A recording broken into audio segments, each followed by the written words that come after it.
Hello and welcome to History Through Question. Today's topic is important history question, and these questions are based on lecture 171 Lord Warren Hastings. देखते हैं first question. So consider the following statement. The English East India Company was established on 31st December 1600 as per the Royal Charter issued by the Queen of England Elizabeth I.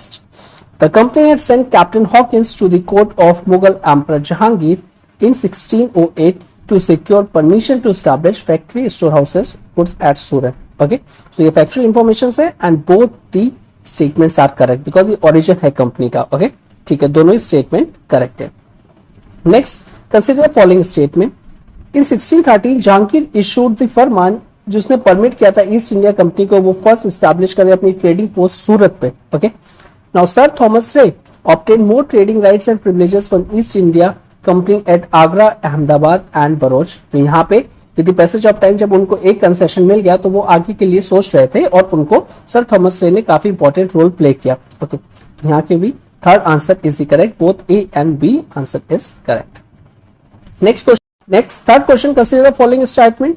In 1639 Francis जो Day थे उन्होंने establish की थी city of Madras and construct किया था Fort Saint George on west coast. अगर मैं यहाँ पे मैप बनाऊं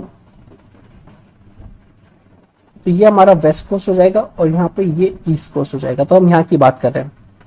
on the west coast the company ने ऑब्टेन किया था Bombay on lease from their king Charles second from a 10 pounds per annum in 1668. जब चार्ल्स सेकंड की जो शादी हुई थी कैथरीन ऑफ ब्रिगेंजा से तो डाउरी में उनको मिला था और उनसे बेसिकली कंपनी ने लिया था. ओके, ठीक है. यहाँ पे स्टेटमेंट पूछिए कौन सी इनकरेक्ट है. तो दोनों स्टेटमेंट जो है वो करेक्ट है. None of this statement are incorrect, इसलिए fourth answer that is neither A nor B. Fourth question. Consider the following statement about the Job Charnock. ठीक है, अब जॉब चारनॉक जो है इनके बारे में आपको पता होना चाहिए था. ऑलरेडी डिस्कस किया हुआ है हमने डिटेल में लेक्चर में. So by the year 1690 Job Charnock the agent of East India Company purchase 3 villages. इन्होंने किए थे नेमली सुतानती, गोविंदपुर एंड कालीकटा. ठीक है, या काली घाट भी कह सकते हो आप इसको. Which later became into the city of Calcutta में ट्रांसफॉर्म हुए थे ये. इसको फोर्टिफाइड किया था जॉब चारनॉक ने who named it fort William after the English king William third. तो यहाँ पे जो है दोनों ही स्टेटमेंट जो है वो करेक्ट है. तो third is the correct answer. Next 5 question देखते हैं. Consider the following statement about the Fort William. Robert Clive जो थे वो फर्स्ट गवर्नर जनरल थे of the Fort William under the company's rule. 1772 में जो कंपनी ने अपॉइंट किया था वॉरेन हेस्टिंग को as a governor of Fort William. Again is a factual questions and both statement given are the correct. So correct answer is 3, that is both A and B. Now, next is the sixth question. Which among the given statement is are correct about the reforms जो कि Warren Hasting ने लिए हैं. First, East India Company ने decide किया था to act as a diwan and to undertake the collection of revenue by its own agent. ये जो डुअल सिस्टम था introduce by the Warren Hasting. Dual system में क्या था कि de jure and de facto power आ गई थी. मीन जो रियल पावर थी वो कंपनी के हैंड में थी और जस्ट फॉर नेम से जो पावर थी वो नवाब के हाथ में थी. ठीक है, और ये अरेंजमेंट हुआ था. नाउ अगर हम ये देखें तो ये जो डुअल सिस्टम है किसने इंट्रोड्यूस किया था. बस यहाँ पे ये एक एरर है. यहाँ पे वॉरेन हेस्टिंग्स ने नहीं किया था, ये किया था रॉबर्ट क्लाइव ने.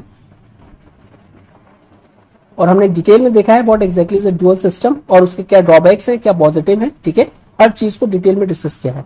तो यहाँ पे जो करेक्ट आंसर हो जाएगा दैट इज जो बी स्टेटमेंट है इनकरेक्ट. और तो यहाँ पे only one statement is correct. 7th question.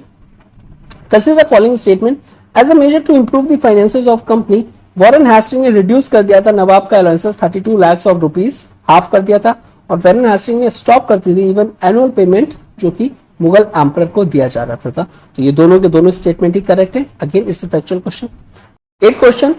What are the consequences of abolition of dual system by Warren Hasting.